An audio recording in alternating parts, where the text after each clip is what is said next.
બધા જ ખેડૂત ભાઈઓને જણાવીશ કે રવિવારનો દિવસ મહત્વનો હતો, ખાસ કરીને જીરુની બજાર માટે, જીરુના પાકના અંદાજો માટે અને ભવિષ્યની આગાહીઓ માટે. તો આ રવિવારે એક મહત્વની વાત હતી એ જે આપણી સામે હવે આવી ગઈ છે અને એક આ મોટી અપડેટ પાક અંગે અને ભવિષ્યમાં જીરુના ભાવ કેવા રહી શકે એ અંગેની આવી છે. જરૂરથી આ વિડીયોમાં આપણે બધી જ ચર્ચા કરશું. વિડીયો થોડોક લાંબો છે પણ આખો વિડીયો જોજો અને વિડીયો તમને ગમે તો આપણે ઘણા બધા ખેડૂત મિત્રોને આપણા ગ્રુપમાં શેર પણ કરીશું. મિત્રો, ગુજરાત અને રાજસ્થાન આ બંને જીરુના મહત્વના ઉત્પાદક રાજ્યો છે, આપ સૌ જાણો છો. આ બંને રાજ્યોમાં કુલ મળીને 93 લાખ ગુણી જીરું પાકશે એવો અંદાજ ફીસ એટલે કે federation of Indian spice stake હોલ્ડર્સની બેઠકમાં સાંજે લગભગ 6-7 વાગે મૂકવામાં આવ્યો. ગયા વર્ષે 97 લાખ ગુણીનું ઉત્પાદન હતું, એની સામે 93 લાખ ગુણીનો અંદાજ આપવામાં આવ્યો. આ સમાચાર જ્યારે બહાર આવ્યા, જાહેરાત થઈ, ત્યારે બેઠકમાં સન્નાટો છવાઈ ગયો. સન્નાટો એટલા માટે છવાઈ ગયો કે આ અંદાજ કોઈને ગળે ઉતરો નહીં.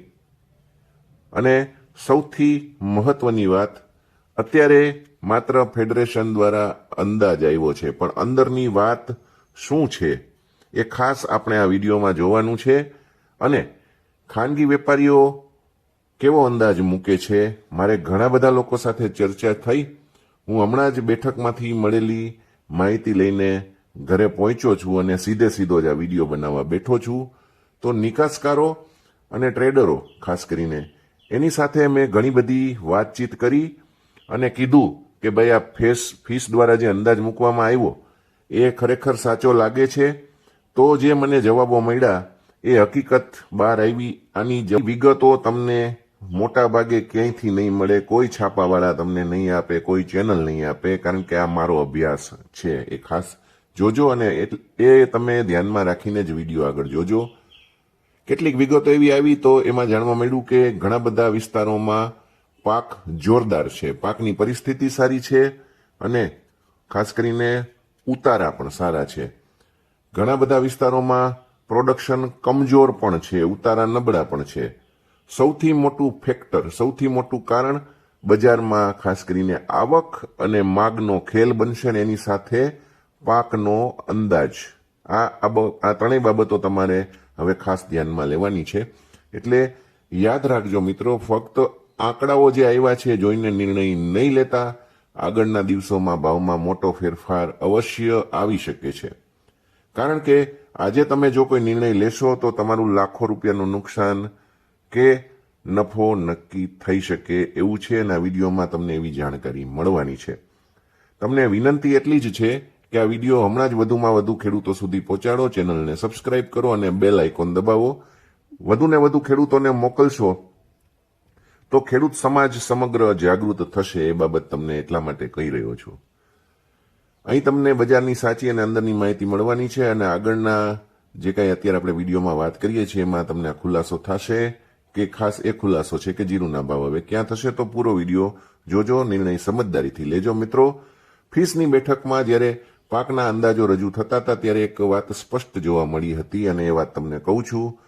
બધા અંદાજ સાથે સંમત નહોતા, પણ મેં જાતે ઘણા ટ્રેડરો, નિકાસકારો સાથે વાત કરી અને ત્યાંથી જે ગ્રાઉન્ડ રિયાલિટી સામે આવી છે એ થોડુંક અલગ ચિત્ર બનાવે છે પાક અંગેનું.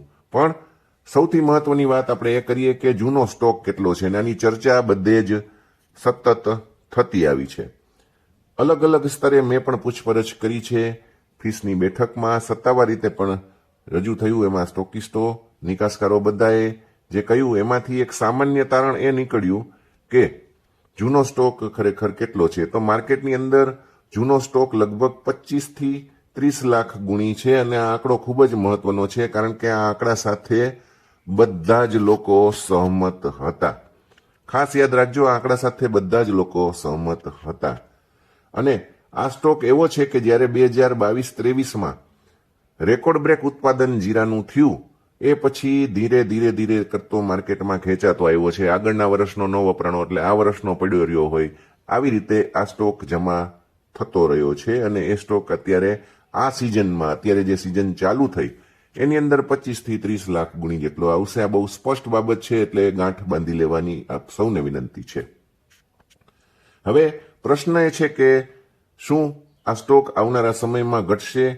તો એના માટે જો નિકાસ થાય અને આપણી લોકલ ગ્રાહકી સારી રહે તો આવતા વર્ષ માટે આ સ્ટોક જરૂરથી ઘટી જશે. તો એની શક્યતા હામાં આવે છે. પણ આ વર્ષે નિકાસમાં થોડોક સુધારો જોવા મળે એવી શક્યતા ખરી. સ્થાનિક માંગ સ્થિર છે. ગયા વર્ષના નિકાસના જે ફીસની બેઠકમાં આપવામાં આવ્યા એ 15 થી 17% નબળા હતા, એટલે પણ આપણે ત્યાં સ્ટોક જમા રહી ગયો છે. હાલ પૂરતી બજારની વાત કરીએ તો ખાસ મોટો ઘટાડો તરત જોવા મળે એમ નથી ભાવમાં, પણ અત્યારે જે રીતે અખાતી દેશોમાં યુદ્ધની પરિસ્થિતિ શરૂ થઈ છે એના કારણે અત્યારે બજાર ઉપર આવકો જો વધે તો થોડુંક દબાણ આવી શકે છે. કારણ કે નવો પાક અત્યારે આવી રહ્યો છે અને હજુ જૂનો સ્ટોક પણ બજારમાં વજન પાડી રહ્યો છે, દબાણ સર્જી રહ્યો છે. આ બંને વચ્ચેનું સંતુલન જે છે એ જળવાય તો ચોક્કસપણે ભાવમાં સુધારો થશે. અને આગળ હું તમને નવા પાકના અંદાજ વિશે પણ કેટલીક વિગતો આપવાનો છું, કારણ કે ત્યાંથી જ સાચી રમત શરૂ થવાની છે. આવો આપણે સીધા જ પાકના અંદાજો ઉપર આવીએ. બેઠકમાં અલગ અલગ લોકોના પોતાના અંદાજ હતા. જો એક સરેરાશ વાત કાઢીએ તો ચિત્ર બહુ સ્પષ્ટ થાય છે કે ગુજરાતમાં આ વર્ષે પાકનો અંદાજ લગભગ 25 થી 30 લાખ ગુણી, મિત્રો આંકડો નોંધી લેજો, 25 થી 30 લાખ ગુણી થશે એવો વેપારીઓ સાથેની વાતચીત થઈ એના પછીનો આ તારણ છે. રાજસ્થાનનો અંદાજ થોડોક મોટો આવશે, 50 થી 60 લાખ ગુણી સુધીનો આવશે એવી વાત થઈ હતી. રાજસ્થાનની વાત આવી ત્યારે રાજસ્થાનના પણ ઘણા બધા ખેડૂતો મોજૂદ હતા અને એમાં એવી વાત આવી કે અત્યાર સુધી પાકની પરિસ્થિતિ ઘણી સારી છે, પણ જો આવનારા 1 મહિના દરમિયાન વાતાવરણમાં કોઈ ફેરફાર થાય તો ચોક્કસપણે પાકનો અંદાજ જે રાજસ્થાનનો 50 થી 60 લાખ ગુણી મૂક્યો છે એમાં હજુ 5 લાખ ગુણી ઘટી શકે છે. તો ખરેખર ખરો અંદાજ શું ગણવો? તો ખરો અંદાજ આપણે અત્યારે ટેમ્પરરી જે ગણવો હોય તો 25 થી 30 લાખ ગુણી ગુજરાતની અંદર અને 50 થી 55 લાખ ગુણી રાજસ્થાનની અંદર આવશે. આ રીતે જો જોઈએ તો લગભગ 75 થી 80 લાખ ગુણી વચ્ચેનો અંદાજ આખા ભારતનો કાઢવાનો થાય. અને આ બાબત તમારે ખાસ યાદ રાખવી જોઈએ. એ રીતે જોઈએ તો બહુ કંઈ સપ્લાય ટાઈટ છે અને નથી એમ બંને કહી શકાય. જો ડિમાન્ડ નીકળે તો સપ્લાય જે છે આ વર્ષનો એ ટાઈટ પડે, ડિમાન્ડ ન નીકળે તો સ્ટોક વધારે દેખાશે. એક તરફી તેજી થાય એવી હાલ કોઈ શક્યતા નથી, એટલે એ બાબત ખાસ જોવાની છે. પણ બજારમાં ભાવની વાત કરીએ તો શું થઈ શકે એ તમને કહું તો ટેકનિકલ રીતે પણ મારે ઘણા ચાર્ટિસ્ટો, અજય કેડિયા છે એની સાથે પણ વાત થઈ, બીજા બધા ચાર્ટિસ્ટ જે કંઈ હતા એની સાથે પણ વાત થઈ. તો ટેકનિકલ રીતે જો જોઈએ તો એક લિમિટ બહુ સ્પષ્ટ છે કે 20,000 રૂપિયા તોડવા બજાર માટે સરળ નથી. અને જો કોઈ મજબૂત કારણ બને તો આ લેવલ કદાચ તૂટી પણ જાય તો સીધો રસ્તો 18,500 રૂપિયાનો ખુલશે, પણ આની નીચેનો ભાવ થાય એવી કોઈ જ શક્યતા નથી એવું સ્પષ્ટપણે બધાએ કહ્યું છે. હું પણ થોડો ઘણો એ સાથે સહમત છું. 25,000 રૂપિયા જ્યાં સુધી વાયદો પાર નહીં કરે ત્યાં સુધી નવી તેજી નહીં આવે. એટલે આમ જોવા જઈએ તો તમારે વાયદાની રેન્જ 20,000 થી 25,000 રૂપિયા વચ્ચેની ગણવાની છે. બજાર આ રેન્જ વચ્ચે ફસાયેલું રહેશે. ના કોઈ જોરદાર તેજી, ના કોઈ જોરદાર મંદી થાય એવી પરિસ્થિતિ છે. અને હાજર ભાવ વિશેની વાત કરી તો 3800 4,000 થી નીચે જવાની શક્યતા મોટા ભાગનાએ નકારી કાઢી હતી. અને ઉપરમાં બહુ ડિમાન્ડ આવે તો 5,000 રૂપિયા સુધીનો ભાવ લાંબા ગાળે થાય એવી વાત મોટા ભાગનાએ કરી છે. હાલ પૂરતું બજાર સરેરાશ તારણ બધાનું એવું આવતું હતું કે બજાર જે છે એ 200 રૂપિયાથી લઈને 400 રૂપિયાની ટૂંકી વધઘટે અથડાતી રહે એવી શક્યતા છે. હાલના ભાવ શું કહે છે? તો મોટાભાગના ટ્રેડરોનો મત એવો છે કે આજનો ભાવ જે કંઈ છે હાલનો ભાવ એ મોટાભાગે સ્ટોકિસ્ટો ખરીદી શકે એવો થઈ ગયો છે અને લાંબા ગાળા માટે થોડીક તેજી ગણે છે. પણ એકંદરે નીચા ભાવે લેવું અને થોડુંક 200-400 રૂપિયા વધે એટલે વેચવું એવી ગણતરી સ્ટોકિસ્ટો માટે કહેવામાં આવી. ખેડૂત મિત્રોએ શું કરવું? તો ખેડૂત મિત્રોએ ઉછાળે 10-10%, 20-20% માલ કાઢતો રહેવો એવી વાત મળી છે ને એવું મારું પણ તારણ નીકળ્યું છે. નિકાસમાં થોડીક અનિશ્ચિતતા છે કારણ કે અખાતી દેશોની પરિસ્થિતિ બહુ સારી નથી.